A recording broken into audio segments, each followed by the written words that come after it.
Tonight I will show you how to leave the state that keeps money a problem in your world. Many of you come to me struggling to understand how to bring forth money, as though money were the issue. Money is never the issue. The issue is the self you keep reviving each time you react to numbers, as though they hold authority. Now let me tell you a story that will show you what I mean. One day a man came to me, weighed down by what he believed was a financial crisis. He confessed he could not lift himself from his condition, for he imagined money to be the cause of his suffering. I told him, "You are not confined by facts. You are confined by the man you keep remembering." He looked at me, unsure of what to do next. I said to him, "If you know how to occupy the state, the money will come. It must.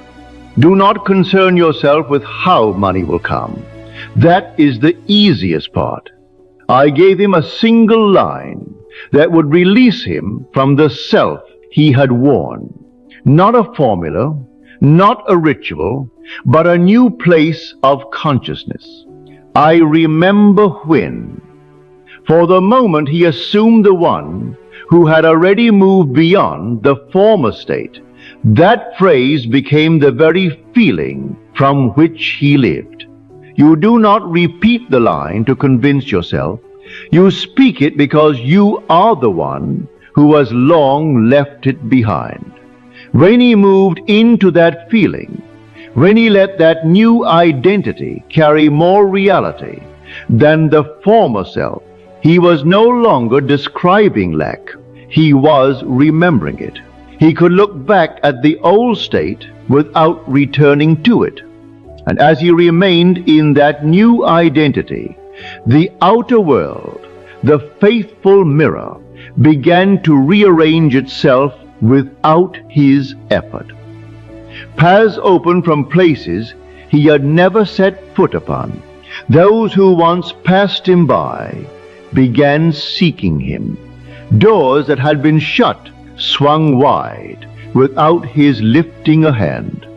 Not because the world initiated the change, but because he had moved, and every circumstance had no choice but to conform to the man he had dared to become in imagination. I tell you, place yourself in that very state. I remember when money frightened me. I remember when a single bill could make me tremble. You know it as past, for you are no longer the former self, no longer the one who carried its weight. And when you can remember it as something behind you, you have already taken your place in a different state.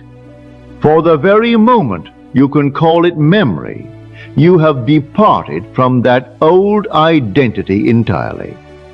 Not to escape anything, but to place yourself in the one who has that state of being. Feel from that new identity and allow the old image of you to remain only as memory. When you can see a limitation as something finished, it can no longer bind you. For what you hold in memory becomes the self you occupy. And the self you occupy shapes the very world that rises to meet you. The world does not initiate the movement, you do. And all things must follow the state you have dared to assume. Tonight, enter the end you have chosen. I remember when. I tell you, for this law, there is neither great nor small, neither difficulty nor ease. It neither chooses nor denies, for nothing is withheld from the one who takes the end as true. The one who lived that drama has faded into memory, for the one who suffered that scene has passed from your world, and only the one who stands in the fulfilled end remains to be claimed. And witness how swiftly the world reshapes itself to reflect the being you now consent to be.